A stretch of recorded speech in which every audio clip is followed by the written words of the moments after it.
We're having kind of a unusually warm spring already with almost record-breaking temperatures almost every day. While it may be nice for some things, what it also does is amp up the risk of bees. Captain Barrett Baker has some warnings for us.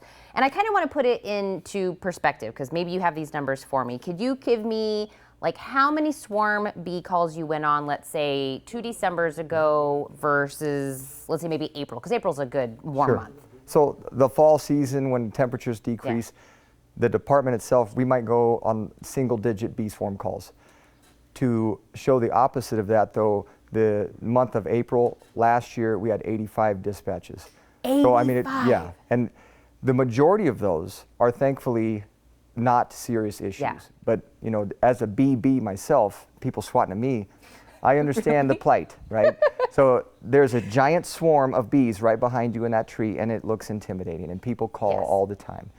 Majority of the time, those bees are going to move on within a day or two. The queen's resting and they're looking for a different place to set up, but they really will move on quickly. When you get the opposite of that though and the bees show aggression, then that's obviously when we are oftentimes called out and have to intervene.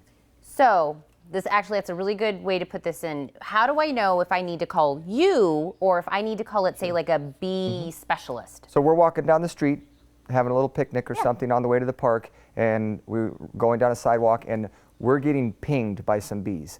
Well, they're telling us that they don't really want us to be there at that point in time, right? So that's when you're going to get out of that area as quickly as possible to hopefully prevent an attack from happening.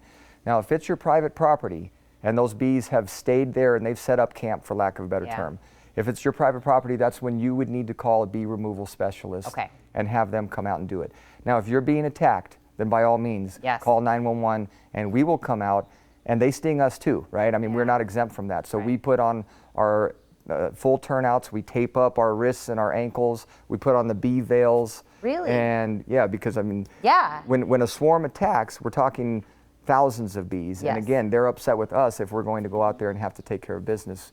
We don't want to do that, generally speaking, though, because obviously bees are very, very important for nature.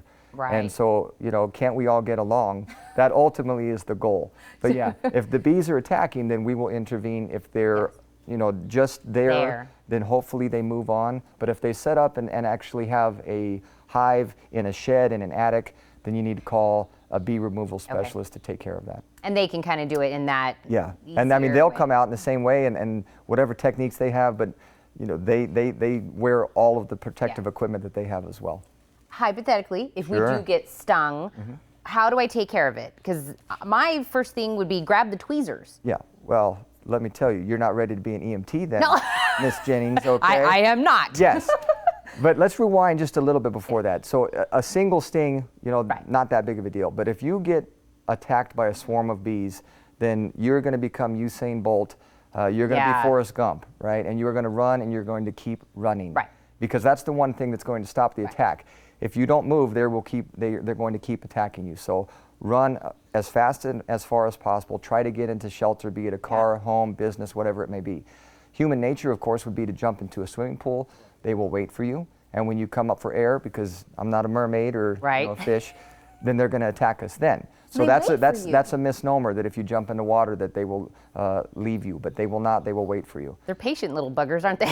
Those little bees, you better believe it. So they're going to wait for you there. Okay. So don't do that. But again, shelter as quickly as possible.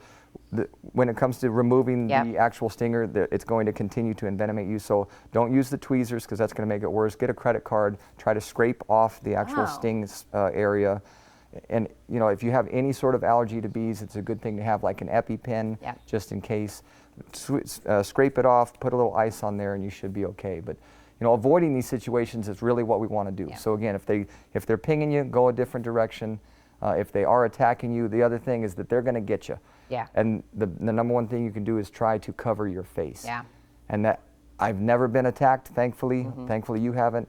But it's not going to be fun because they're going to get you in the ears, the eyes, the mouth, the nose, and everywhere else. So if you can take your shirt off and try to protect, I mean, cover your face, whatever it may be. However you can cover your face, but you know, if you can even take your shirt off to get your face covered, then that hopefully is going to be an option for you. These were a lot of myths that you kind of broke for us today about jumping in the water, using the tweezers, things like that. And then we know exactly when to call you, when we need to call the other guys, and how you guys take care of it. And if we do that, it should be a beautiful spring, and everyone can just do great things.